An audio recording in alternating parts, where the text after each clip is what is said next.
Good morning. Good morning. Welcome in. I think some people are still filtering in from the waiting room.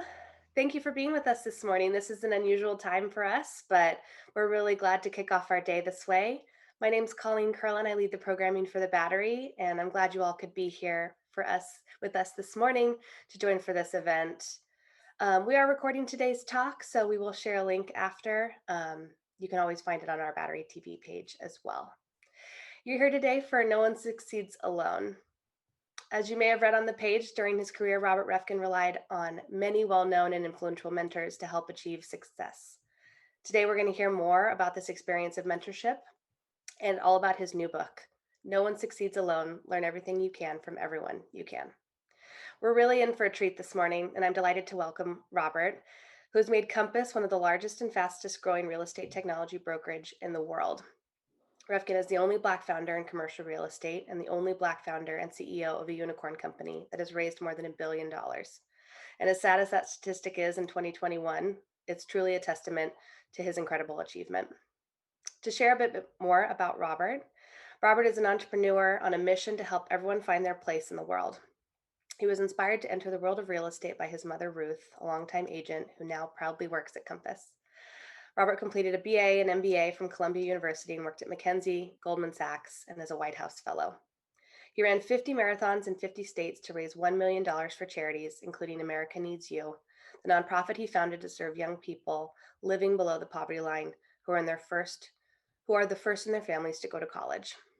He's donating all the proceeds of his new book to nonprofits to help people realize their dreams. And joining Robert in conversation is his friend, Wes Moore.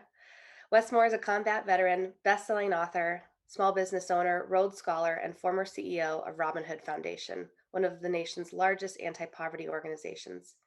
And now he is a Democratic candidate for the governor of Maryland. Wes was the first Black Rhodes Scholar in the history of Johns Hopkins, and he went on to serve as a captain and paratrooper in the U.S. Army, 82nd Airborne, including leading soldiers in combat in Afghanistan, and as a White House Fellow, advising on issues of national security and international relations. He is the best-selling author of The Other Wes Moore, The Work, 5 Days, and the story of the uprisings in Baltimore in 2015 following the killing of Freddie Gray in police custody. As I mentioned, most recently, Wes served as CEO of Robin Hood Foundation, one of the largest anti-poverty nonprofits in the United States, which invested over $600 million in effective anti-poverty programs during his 4-year tenure. Wes and Robert are going to talk for a little bit, and then we're going to have a Q&A in the chat. So feel free to start thinking of questions, drop any questions you have in the chat. And with that, I'm going to hand it over to you, Wes. Thank you so much, Colleen, and hello, everybody. It's great to be with you. But I have to tell you, it is a real joy to be with one of my dear friends and, frankly, one of my role models, Robert Reffkin. I first had a chance to meet Rob. Actually, is just coming back from Afghanistan, and I was just becoming a White House Fellow. Robert Reffkin was in the second half of his White House Fellowship year as we were selected to be part of the new class of White House Fellows. And he was somebody who I'd heard about, but then from the first time that I met him, I got a chance to see what everyone thought which was, this is someone who is remarkable and special in every single way. He literally, from the time that I was going through the process, from the application to our placement process, was guiding me and telling me, you need to make sure you meet these people. You need to make sure you put together your list of people that you need to meet during your White House Fellowship year. Giving me guidance like, listen, the first 3 months after your White House Fellowship is the most important time, because that's a time when you can get a phone call or a meeting, get a phone call returned or a meeting with anybody. Every single day after that, it becomes less likely. Everything that he was sharing with me was coming from a place of guidance and love. When I finished my fellowship year, as I started transitioning back into finance, it was Robert Reffkin who really helped to open up every single door, helped to think about my career, and has continued to be not just a source and an inspiration, but a guide the entire way through. Robert is not just one of my dearest and best friends. He is someone who I personally believe everyone needs to know his story and feel his impact. And it's one of the reasons why I am not just so happy to be with him here today, but why I'm also just so happy about this book. This book that he pulled together, which is honestly just a true labor of, it's a true labor of love, is important and it's special. And the title alone says everything, that no one succeeds alone. It's not just how Robert has lived his life, but also it's part of the mantra and part of the fuel that has made him so successful. Is that everything you see with Ref, you know that there's a whole lot of hands and a whole lot of love that has poured into him. And so the fact that this book really is in many ways a tribute to that. It's an homage to his mom and to his mentors and to his coaches and to everybody who is given something to allow for us to see the success we see today. It matters, and it's very Robert Reffkin. So it's a joy to be with you, brother, and congratulations on all the success of this book, all the success of Compass, all the success of being not just one of the dearest friends, but also one of the best fathers and husbands that anyone could possibly imagine. And it is a joy to be with you today. Thank you, Wes. And obviously, I could go on and on about all the wonderful things about you as well. And I appreciate you taking the time. I know there's a lot of things on your calendar, particularly right now, and I appreciate you taking the time to do this with me. So thank you. No, man, it's my pleasure, brother. And and I think one of the great things about having this conversation with the folks in the Battery is that the Battery, especially when you're looking at where it's located out on the West Coast. And even though you spent a great amount of time in New York and made a huge impact on New York and continue to do so, what a lot of people might not know, maybe until they get a chance to check out the book, is that you grew up in the Bay. What influence did that have, and does that continue to have on your life and your outlook on the impact that you want to make? So yeah, I grew up in the Bay Area. I was born in the Alta Bates Hospital in the East Bay, and raised in Berkeley. Moved on up into Alameda, then to Bay Farm Island until my mom went bankrupt, and then moved back to Berkeley. But my background: my mom is an Israeli immigrant. Moved to Berkeley to be in the hippie days. My father was African American, and he moved there to play jazz in San Francisco. But unfortunately, jazz in San Francisco in the 70s, he did the kind of drugs you don't come back from. And so it's really just me and my mom. And although we didn't have much, we had each other, and we had a lot of big dreams, right, about the life that we would create for each other. And we were always thinking about the future and planning. I'd say the Bay Area specifically did two things that I think were unique. One, Berkeley, particularly at that time, was a very diverse place ethnically, right? I didn't feel like being different was different. I didn't feel like being different there weren't that many Black Jewish kids, but it didn't feel like that was a thing, right? Everyone just kind of walking around, and at least from my vantage point as a young kid, I felt like everyone is everyone. Everyone's equal. Everyone's the same. And so I never felt bad for who I was. Right? I'm pretty sure there are other parts of the country where I may have felt, bad for who I was. And the second thing is I ended up getting a scholarship to San Francisco University High School, and that's kind of the wealthiest school, at least at that time, in the Bay Area. And I commuted when I was in Alameda. It was a bus to a ferry to a bus to a bus. And then when we went back to Berkeley, it was a bus to a bar to a bus. And that's one way. So it was like basically 2 hours each way, but it was amazing. Like every day I felt like I was like making my mark, going into the big city where anything was possible, right? And so it really gave in me like this idea that you can make your dreams a reality. First part, I am who I am. Who I am is just fine. Right? I'm not going to let anyone make me feel bad about who I am. That's Berkeley. But then you have San Francisco over here where anything's possible. Those big buildings, I'm going to get into one of those buildings. And so it really fostered, my big dreams. Well, because it's fascinating, because I think about this idea where when people talk about the decisions that kids will make, and they're making decisions that are against their best interests. The reality is that many kids are making decisions that they think are actually accessible to them. Right? The decisions that they actually have in front of them. And so the idea of actually being able to open up a window, open up a perspective to show them that something else is different, is important and it's real. But then there's also that second component. That second component is now they know that it's real. How do we then show and navigate that way to express to them and make them feel like this could be something that could be yours and not just become cynical to it? What were some of those transition points that you had that now that you knew that that other world existed, but now that transition from going from knowing that existed to knowing that you belong there? So one thing my mom did that was very smart is, because we had no like extended family, she was just owned, like never talked to her dad again. Dad died, gave her like $100 or something, like just so she can dispute the will, right? Like, it was literally just me and her. But I'm glass half full. I think that it's a great thing, because I didn't have to take the mental challenges of my father or my grandfather and put on me. So it's just me and my mom. It's all up from there. No negativity or challenges. My mom told me, I think it was a lie, but she always told me, your father left because he didn't want you to be like him. Yeah, maybe that's true, maybe not. Who knows? But I think there's something really nice about that. But what she did that was really smart is she said, Robert, we're gonna apply to a bunch of nonprofits that help people like you. And so I got into 7 nonprofits in high school. Summer Search, which is a big Bay Area nonprofit that gives people summer enrichment opportunities, where you do community service, you go to Knowles or Outward Bound. All the things the people in my high school were doing that they could pay for that I couldn't.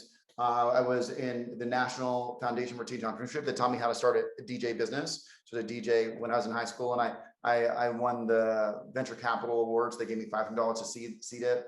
I went to a Better Chance, which helped me apply to the high school.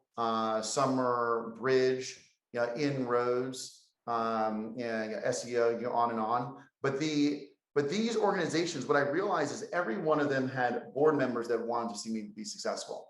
They all had employees, staff that wanted to see me be successful. They all had alumni that wanted to see me be successful. Then they had all these like majority of my friends ended up being these kids that were in these programs, and they were on balance like positive people. They're trying to like get better. And so to answer your question most succinctly, my mom put me in organizations that told me I can. And that surrounded me with people that wanted to help me get to where I could go, and that created positive environments that believed in pushing me forward as opposed to holding me back. And and the thing that one of the things that I love, even as you talked about what that trajectory actually looked like, was sometimes people think when they're helping these kind of organizations or they're doing this kind of work that it makes them feel good, right? They're like, oh, we're going to help. Help a young person navigate this, help a young person navigate that, without realizing that actually what's happening, you are making the greatest investment to our large societal growth that you can possibly make when you're providing those kind of opportunities. Had it not been for those type of organizations, had it not been for your participation in those kind of organizations, we don't have a Robert Reffkin, we don't have a Compass. And so when you think about the contribution to our large society that this actually happened, it makes people understand and reflect on their support of X organization or Y organization is not just simply about the individual that you might be helping, but it's the promise of what that individual then provides to our large society. And I think we saw it too, even with your work. I mean, everything from America Needs You, which started off as New York Needs You and now becomes America Needs You. So why was it so important that as you were building a professional career, a remarkable professional career, that at the same time, I mean, you started New York Needs You while you were the chief of staff at Goldman Sachs. So why was it always so important for you to be able to have this nonprofit component to even your professional success? Yeah, so like I was an adjunct professor at Brooklyn College. I was on the Board of Education of New York City. I was on the Small Business Board in New York City. Started a nonprofit, Wes mentioned, called America Needs You, which helps students who are first in their family to go to college and below the poverty line, giving them career development, college support, 2 summer internships, basically the things that I got from those 7 nonprofits. and I was founding chair of a charter school in the Bronx called Bronx Success Academy. Um, I've always searched for community. It's one of the reasons I love Compass so much. And I see a couple Compass folks in the chat, so it's good to see you guys. But I've always searched for positive communities that push each other forward and make you feel like you're part of something better than yourself. With those 50 marathons that I ran in my 20s to raise $1 million for the nonprofits I went through, marathons, it's the most positive gathering of people in the world. Everyone running for something. Everyone's cheering. It's all positivity. And at Goldman at the time, it was the middle of Occupy Wall Street, wasn't as positive. And I really wanted to find a way to give back. And I felt that there were people that were asking for money, but not as much for your expertise and your time and your effort. And so America needs you. It gets hundreds and hundreds of young professionals for every other Saturday over 8-hour blocks of time to volunteer and coach their fellows, their mentees on college sport, career development, and how to get an internship. And look, I think that I'm only here where I am today because of organizations like the ones that helped me when I was younger. And I think it's my responsibility to thank them, the donors, the founders, the employees, the alumni, everyone who made those organizations work, to thank them and pay it forward by trying to do the best I can to whether support or create organizations that can do more in the future. But I think it's a responsibility. I mean, look, if I was born 100 years ago, my life wouldn't be too good. My dad would have died for different reasons. My mom probably as well. If it was 50 years ago, my life wouldn't have been too good. I'm very fortunate about where I am, right now, and a lot of things had to go right for me to be where I am, and I recognize the luck. Of course I work really hard, of course all those things, but I recognize right time, right place, right people, right support, right mom, right city, right country, right, right, a lot of things. And so it's just, it makes me feel, it's my way of giving back and being thankful. And showing gratitude.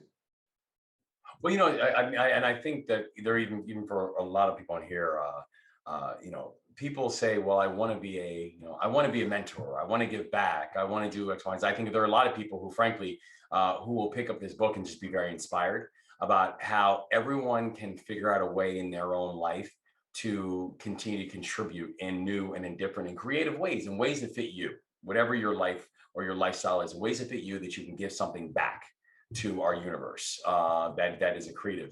But you actually kind of lay it out in a really cool way. I mean, I loved how you talk about the 3 principles of mentorship inside the book and what that means. Can you talk a little bit about how you looked at those 3 principles and how that then can apply to someone who might be trying to figure out their own journey about what is their role and what can they do?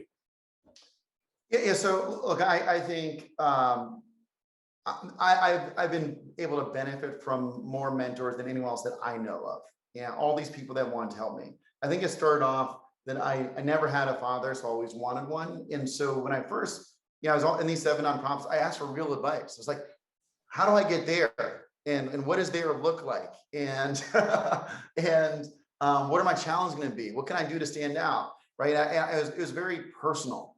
And so I ended up, I think I ended up figuring out how to create great mentorship relationships with mentors. And I summed it up in 3 specific things. So if anyone here, if you have someone in your family who's trying to find more mentors, I'd break it out in here are 3 things that will definitely help. One is find a way to, in your conversation with them, to give something to them. And what success would look like is, do they go back and tell someone in their family or someone they work with something that you said? If not, it means you just took and you didn't give. So it could be, hey, people, I'm in business school. Hey, people in business school right now, they don't want to work in Wall Street. They want to go work at tech companies. They don't want to work at tech companies. They want to work at startups. And here's the reason why, or here's, hey, people, I'm in business right now. There's a survey, 95% of people said that they're only going to work at a place that doesn't require them to go to the office. Yeah, I'm sorry, the world's crazy right now. Some of what's happening. But then I would say, oh, hey, I talked to my family, I talked to people at work. Yeah, 90% of people in business school are now saying this, right? And so one, is there something that you can give to them that they can take? Two is, how do you make it personal and not just professional? People don't just funnel business. So for example, can you be the kind of person to say, ask about relationships? People love talking about relationships. And like, when's the right time to get married, right? It doesn't have to be all like, how do I get the job? So make it more of a personal conversation as a 1/3. So 1/3, give something to them. 1/3 personal. Then 1/3, yeah, professional advice. But in that advice, make sure that you let them know that hey, that's great advice. I'm going to use that advice. Use it, and then let them know how it worked, because then they feel invested in your success. Like what success would look like from that perspective is that do they feel like they have ownership in your success in your career because of how they've guided you successfully. And so when you think about the guiding and success, and by the way, for those who, I'm going to open up in a second to other folks' questions. So please, put them in the chat, and I'll get them to Ref. But when you think about how you're defining success now, right? How you're continuing, because I feel like part of the idea, the definition of defining success is always a bit of a moving target. Like, how I would define success 15 years ago might look different than 10 years ago, might look different from 5 years ago. But you kind of figure out what are kind of like the universal North Stars. And then you have these other kind of, these other stars that continue to move in a line, how the orbit moves in lines. But how do you define your measure of success now? And how has that changed from 10 years ago? Yeah, it's a great question. And for those here, Wes and I, we've known each other now for almost 20 years. And we constantly battle each other on or not battle, we've thrown around the conversation of this battle is right. Yeah, it's like a battle, like what should we be doing with our lives? what is success? That's right. But 20 years ago, I think I would have said I want to be able to, 25, like when I was 20, I said optionality. Like I want to, because I don't know yet what I should be doing. But like I chose McKinsey because it would give me more options than less. I didn't want doors to close on me. And of course, living in New York, I thought it was all financial success. Then I pursued financial success. I felt like, oh my God, it's not meaningful. Like no one gets, at least I never get happiness from like money. Anyone who watches the Fight Club, the things you own end up owning you. Tyler Durden. Right. And so then, I started doing a lot of like the public service stuff, which was very, very, very meaningful and very fulfilling. But I think the nonprofits were smaller than the impact I wanted. And the political stuff was more challenging and bureaucratic than some of the stuff that I wanted, and public facing than some of the stuff that I wanted. And so, look, I wish I could just give you like the perfect answer. Where I am right now, I think success is being comfortable in your own skin, which is incredibly hard. And that, race is there's no one that gets a way out. Race, genders, wealth, there's no free cards to that one. But being comfortable in your own skin, again, the mantra, this is who I am. Who I am is just fine, and I'm not going to let anyone make me feel bad about who I am, including myself. I'm not going to let myself make me feel bad about who I am. That's one. Two, I'd say living in the moment, even if your moment is living in the future. So not being angry. Part of being comfortable in your own skin is not, I live in the future, and most people would say, oh, you got to live in the present, right? But I'm comfortable living in the future, right? And so really just being comfortable with your own psychology, not trying to change the core of who you are. It's like, I'm not good. And look, I would love to feel like in my later years of life, those last 20 years of life, that I did everything I could to have had a positive impact on the world, and the world actually, that there's more opportunity in the world because of me, opportunity to improve people's quality of life, and more people thought they could improve their quality of life because of it. Like I'd love to feel that. I can't really see the perfect path to it, but that I think then I'd feel like, oh, I lived a good life. And of course, everything about family and kids, and that, that changes everything, right? But these little brats, I love them so much, but I mean, they are tough. And so different, they're all different. They're completely different people. But I don't know, Wes, what about you? What's your definition of success? Honestly, I think that was no, listen, and I think that was actually a really brilliant answer, because first of all, it's important to know that it's hard to have this idea of feeling comfortable in your own skin, right? Or this idea that you're ever really kind of doing enough, right? Yeah. And I feel like there is this idea that it is consistently being challenged. And I tell you, I mean, I think about the past year, and actually, I want to ask you a question about that as well. But when I looked at the amount of momentum and movement on issues and things that you've been fighting on for a long period of time, I've been fighting on for a long period of time, but you watched how the demands and the push for progress now became so loud that society actually started moving on things. And you saw how also just a younger generation were just taking so many things, in their own hands on this. And I think about that in context, right? I think about that in context of so much of the work and the impact that we're looking to see. And as my mom used to say, there's a point when it's important to start understanding when patience is a virtue and when patience is a detriment. Yeah, that's a great statement. And so I mean, so I think about on all these many issues that you've been pushing on, and you've been working on and thinking through nonprofits, through your work, through now your book. How do you wrestle with this idea of urgency, and which issues that you really just have to push on versus which are the things that just need a natural sense of time and gestation in order to kind of see the results you're looking for?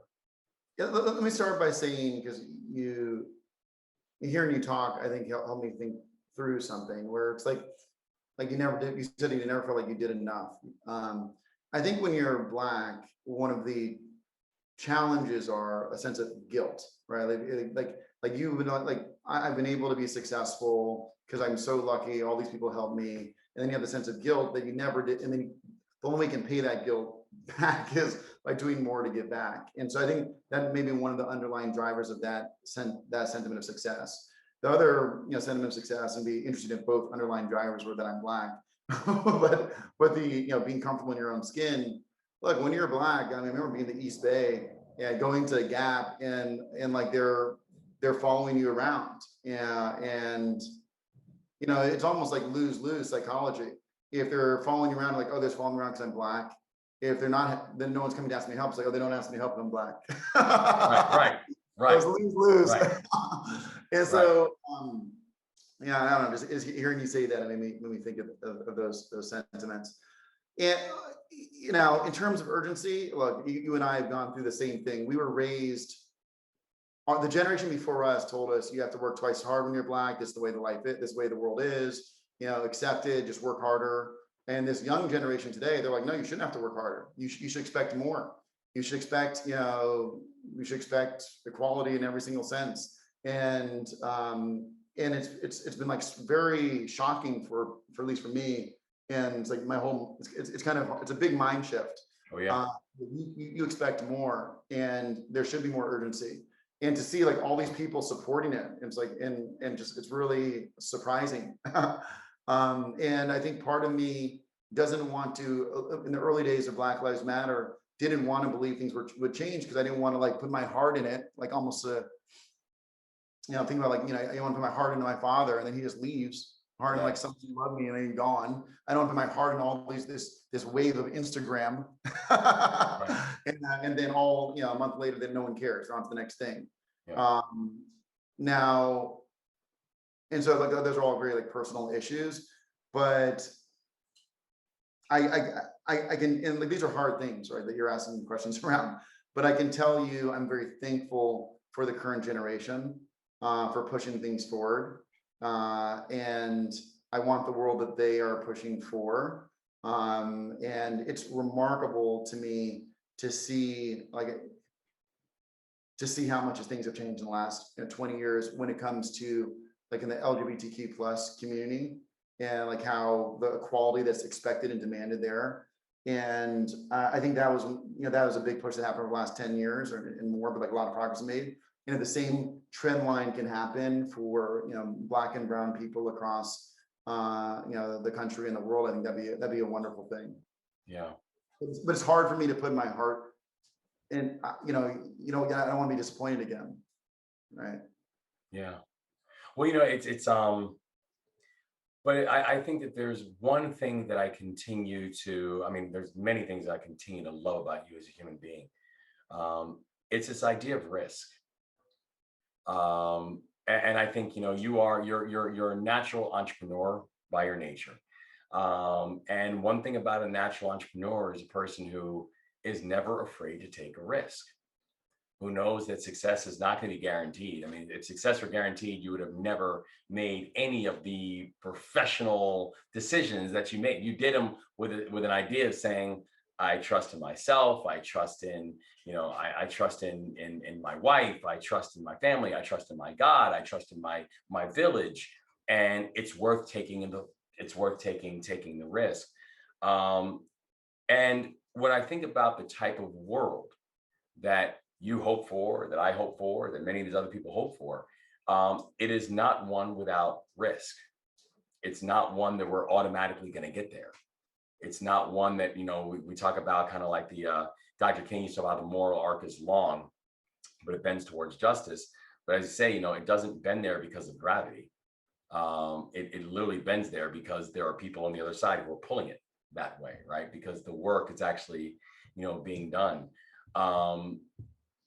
But one thing you've also done, and I think it kind of shows into this in this book and this work, is that all of those journeys and all those risks becomes less risky when you feel like there are other people who were there taking the risk with you. And so as we have a group of people here who might say, okay, we have a collection of professional connections, we have a collection of friends, we have this, but you have also mastered this idea of being able to take all of those things and all those frames and bringing it into something that is going to be better and reflective for a large society. But that takes a measure of leadership and organization about how you can do that. How then did you go through the process of saying, I want to take these professional and these personal relationships, but kind of unify them around this larger goal that we're then hoping to pull together and hoping to accomplish? With Compass or with America Needs You? Well, I was thinking America Needs You, but I'd be curious on Compass as well. America Needs You. Look, I chose people who are first in their family to go to college because I knew we had to inspire people to want to give their time and then a second degree, their money. And I was like, which population is the most inspirational population there? If you're first in your family to go to college, how can you not support that? Right? If you're going above and beyond anything that your family has ever done before, that's incredible. And it also spans every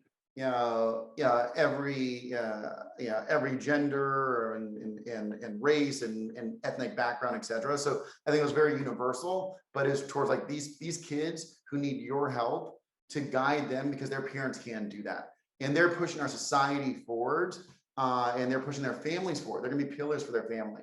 So I think that was one thing that I tried to do, was to make the stakeholder that I'm trying to help one that everyone wants help. So same thing with real estate agents. How do I hire, people from Amazon and Google to build for real estate agents?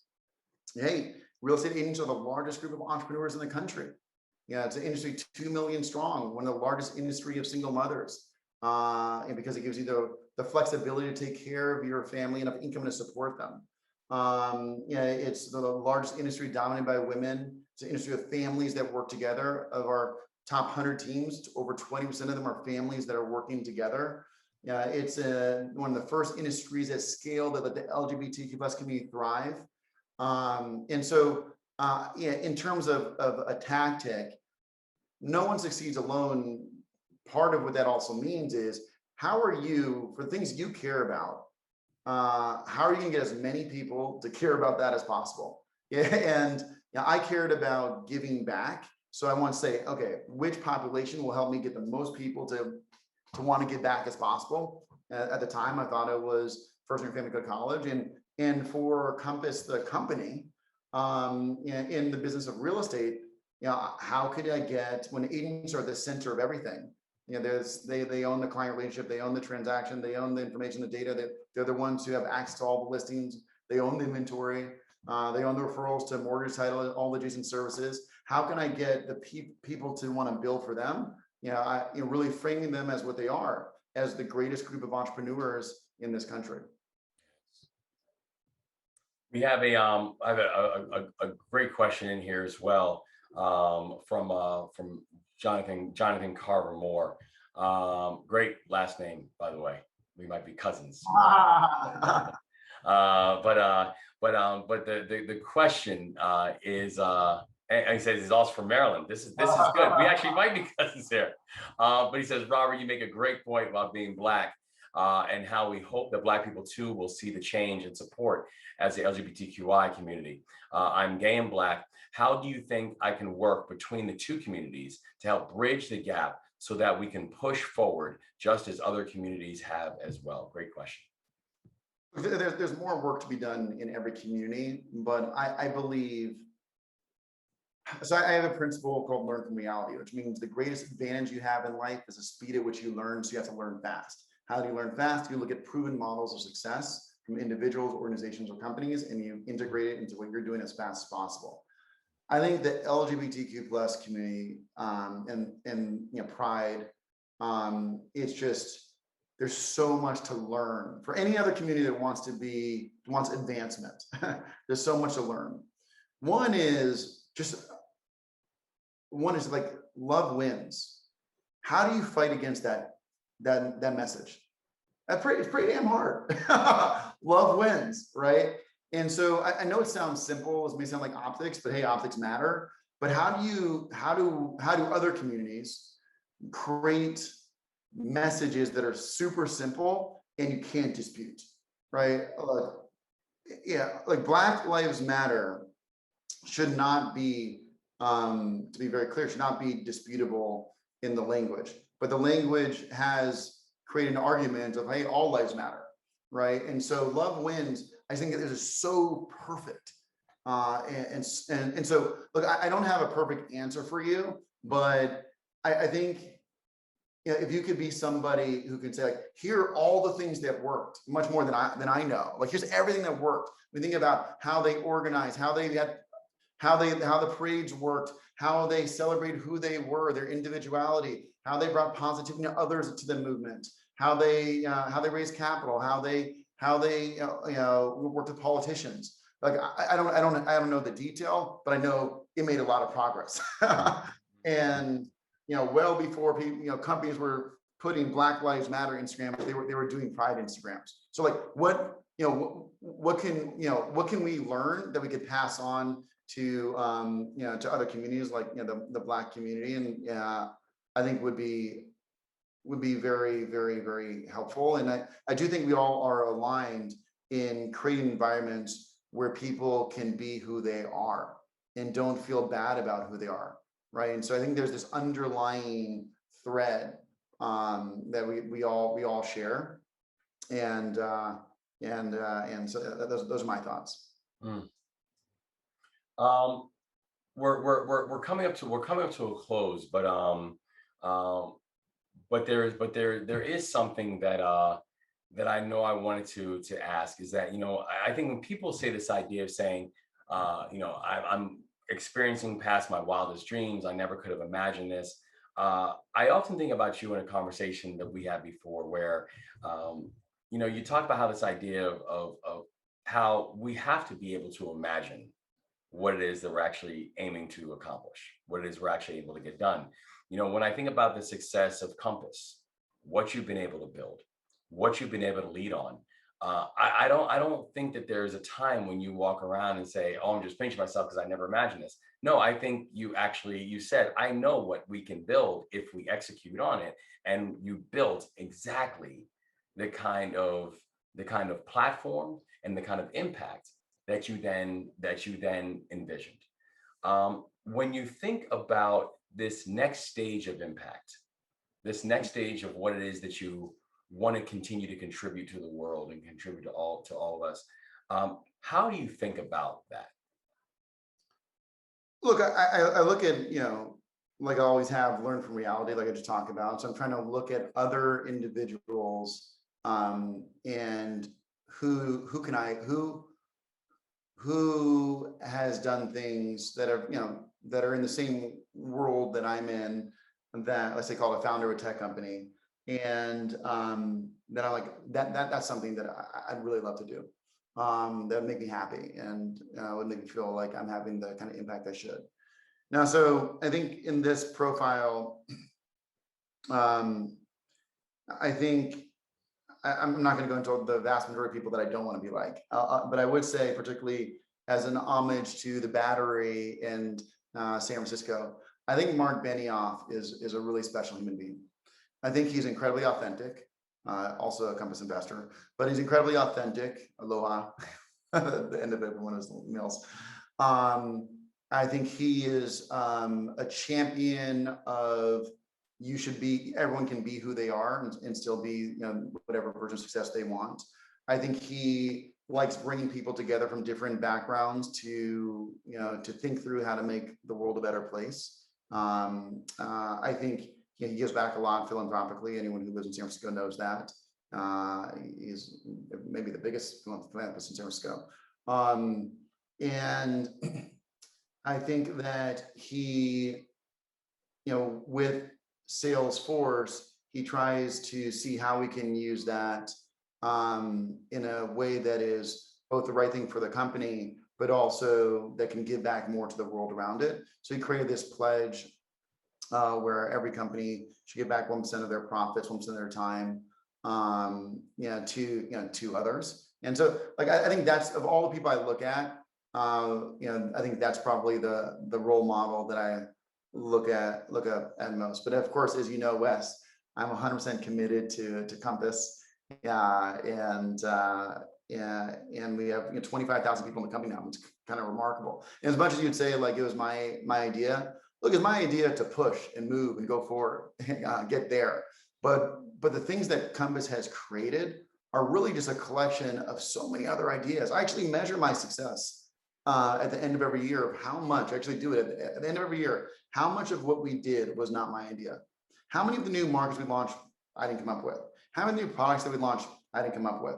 How many of the new divisions that we created did I not come up with? Because that means you're really building something that can live beyond you. And you're really living the principle of no one succeeds alone. I love that. How many new products did we launch that it wasn't my idea, and using that as a benchmark success? Ref, I love you, man. And I'm grateful for not just what you mean to me and my family and my life, but what you mean to so many other families and lives.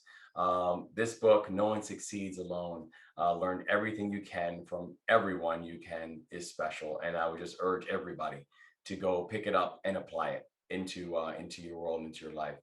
It's always a joy to be with you, man. Thank you. Thank you, Wes. I want to thank both Wes and Robert for joining us this morning. Thank you guys both. I also really subscribe to that 1% give back that Marc Benioff preaches. So thanks for mentioning that. We'll drop a link to the book in the chat, and we'll also follow up with a link to the recording in the book. Again, thank you all both for taking the time to do this morning. Y'all have a great rest of your week. We'll see you soon. See you, everyone. Thank you.